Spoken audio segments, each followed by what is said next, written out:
My name's Kiana and I'm a second-year student at St. Lawrence College, and I'm in the AMC program. I'm going on my second year now, and it's been honestly an amazing journey so far.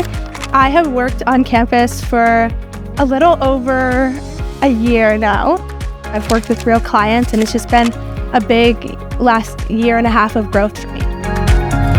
I have met so many amazing people here. The thing that drew me to St. Lawrence was the community. Everybody just wants to make friends. There's always stuff going on around campus, at the student association, or even just like when you're walking around. Sometimes you'll go to the cafeteria and there's a table set up or people like gaming. So it's constantly just like things are happening.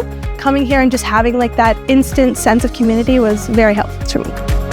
The city of Kingston is so beautiful, and I knew it would just be a good adjustment without being too big of a city, but it was just like the perfect size for me.